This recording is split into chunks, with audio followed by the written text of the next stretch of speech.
Josiah Sharma came to his senses. Tell us. Tell us what happened. Yeah, so I posted this on Horns 24/7.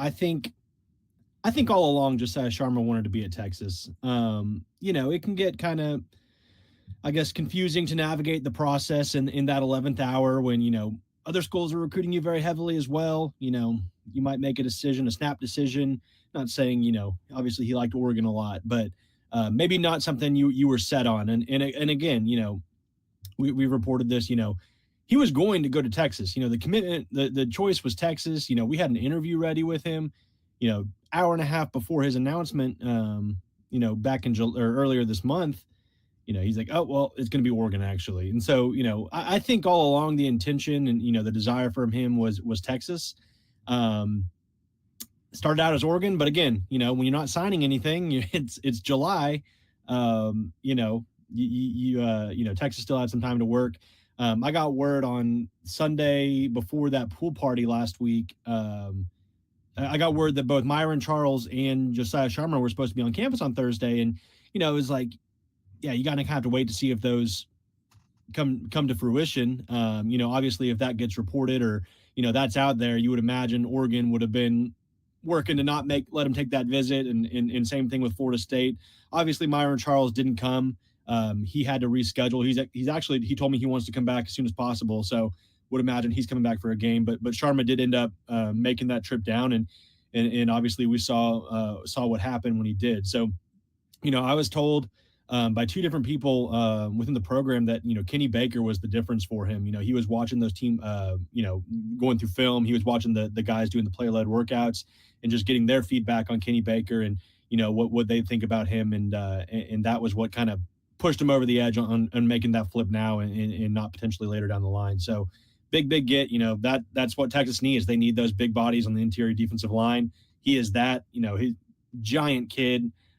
Big time player, has a motor, exactly what, you want to bring in the absence of, losing guys like Devondre Sweat and Byron Murphy, getting a guy like Josiah Sharma to bring into your program down the line. That's a huge addition. Yeah, Hank, talk about Kenny Baker's impact, because I felt like there was a narrative growing that, this guy, he's still in his 30s. He's not as proven yet as somebody like a Bo Davis, even though coming from the Miami Dolphins in Western Kentucky, he did a lot of good work there, especially with his age and stuff. But you talk about a good get for Texas. I think this is a good get specifically for Kenny Baker. Yeah, absolutely.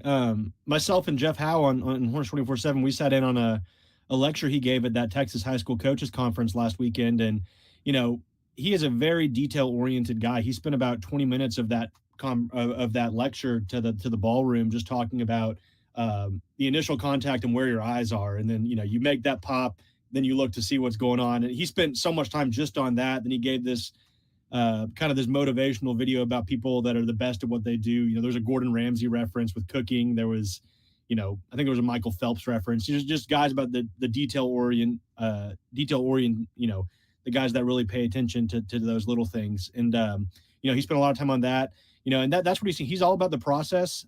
He talks about how, when he coaches, he likes to, he films the guys from different spots, and he makes sure he's watching the actual reps from different spots. So you can see, that first step, all that kind of stuff, where their eyes are, where their hands are, and all that. So he's very detail oriented. He works his GA really hard to help him with that as well.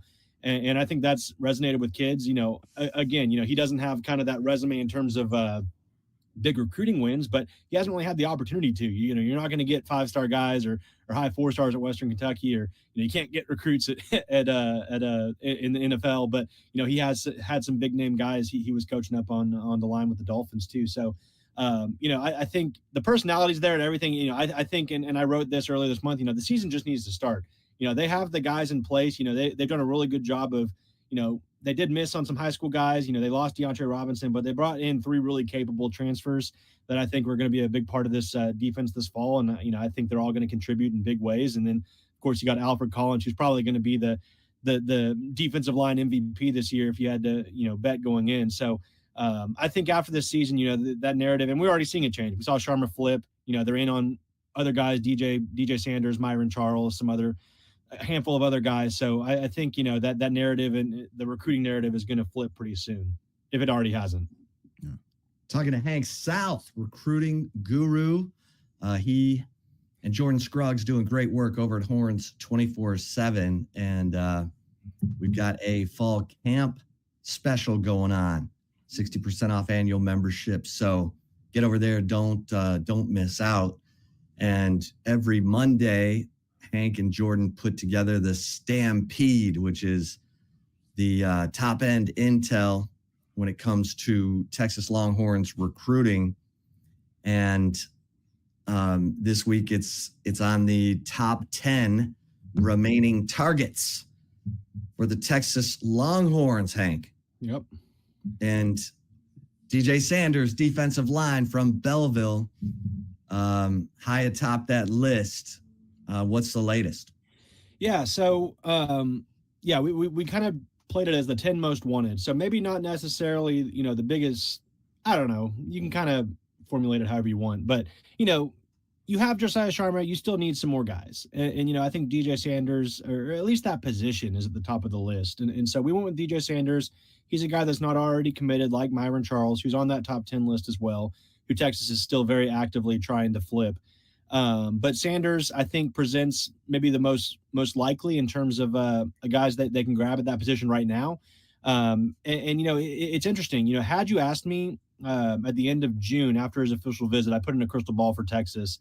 I expected him to be in the class within 2 weeks. I think I had the feeling that that was Texas's race to lose, and I think a lot of people had that feeling.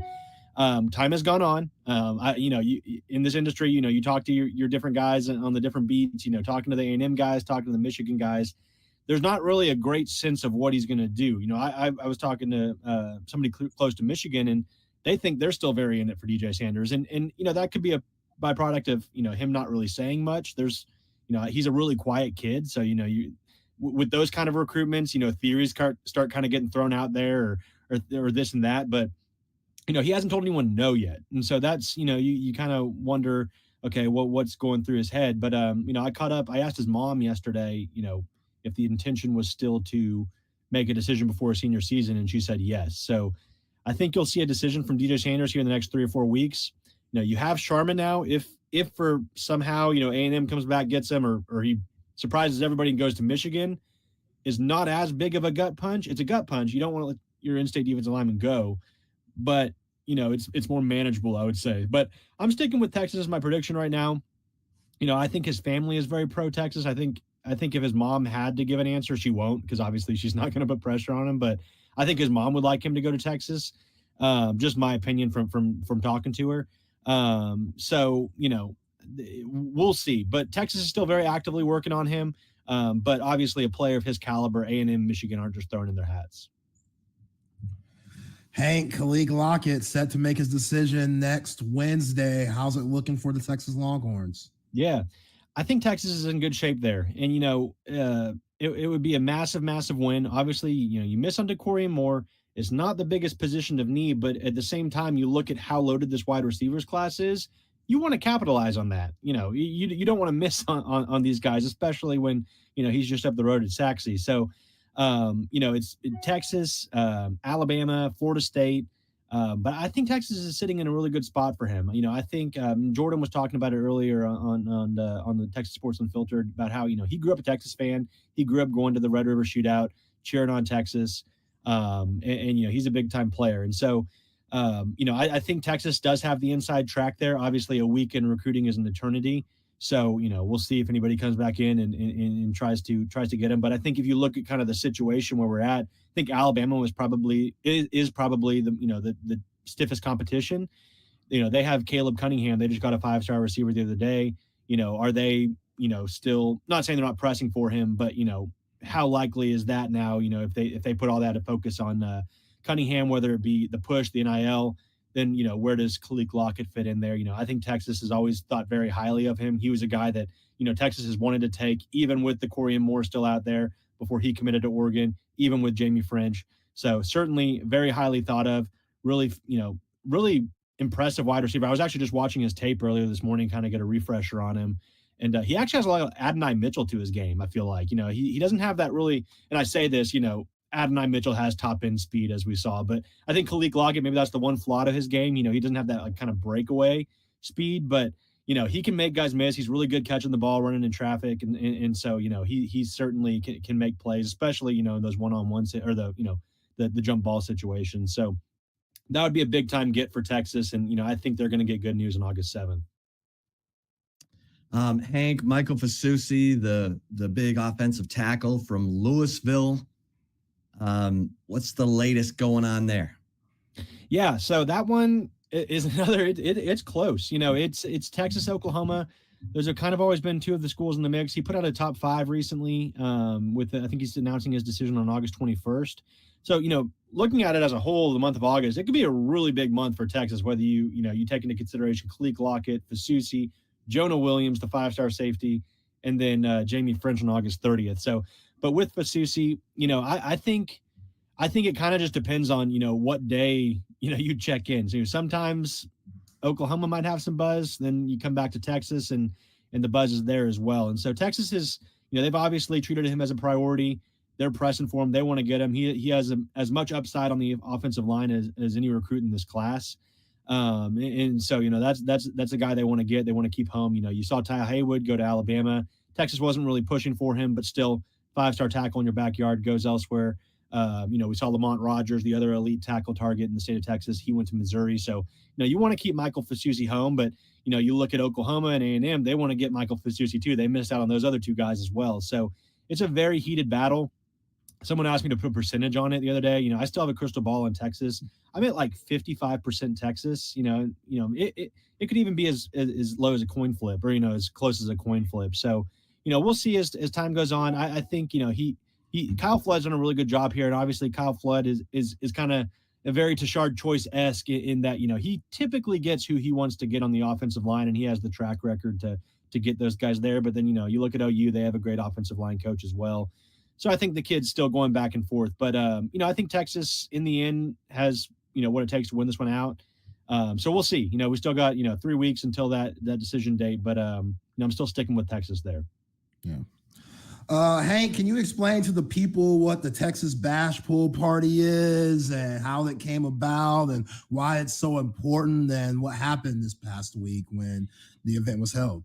Yeah, so it's kind of that end of summer wrap up event where and it's probably, if they're going to have it again next year, it's going to have to be in June, because next July the whole month of July is dead. I think the whole month of July and August are dead after that busy official visit season in June.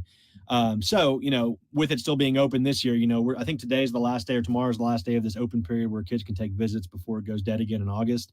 But anyway, it's kind of a wrap up event, kind of the culmination of a busy summer. But what they do is, they'll invite, it's an invite only event. Obviously they'll invite their top targets, a handful of guys in that current year's class. So, this year we saw the commitments, several commitments, whether it be Elijah Bo Barnes or Smith Orogbo, they were down on campus.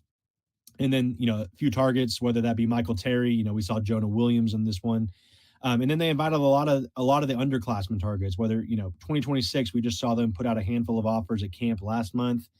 Guys like Jamarian Carlton, the top 100 edge rusher from Temple, Jamarian Vincent, the cornerback from Connolly up in Waco, and Jordan Clay, one of the top receiver targets in the 2026 class. All those guys, got offers earlier this summer, and so it kind of, I don't know, it kind of sets the table for that 2026 push.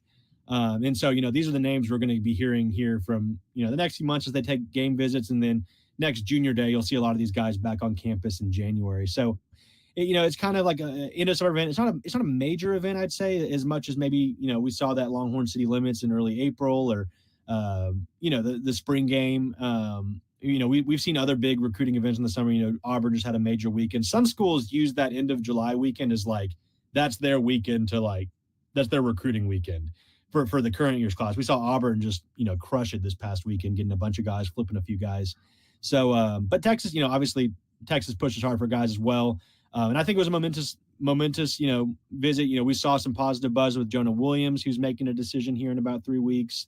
Smith Orogbo, kind of the guys that committed, get them back on campus, get them feeling good, about Texas again. Not that they weren't, but, it's about to go dead. Coaches are about to turn all their attention to the season with fall camp starting tomorrow. And so recruiting kind of takes a little bit of a backseat. Never really takes a full backseat, but there's going to be focus elsewhere, and guys aren't going to be able to get on campus again until September. So certainly, an important event.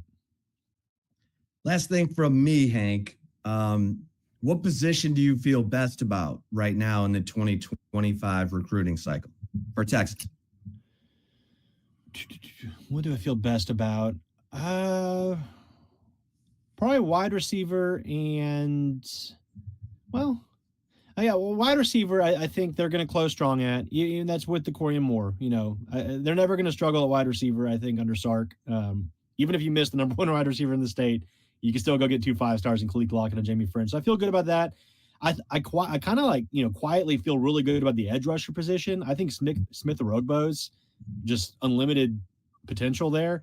He's still relatively new to football. And then, Lance Jackson is probably, we don't talk about him as much anymore just because he committed back in January, but that kid might be the best player in this class when all is said and done for Texas, not, overall in the 2025 class, but he's up there. I think he's a 5-star caliber kid. So I think that edge position and wide receiver. And then, I love Nick Townsend. The more and more I watch his tape and, talk to his coach and, get the buzz around Nick Townsend, who was also on campus last week.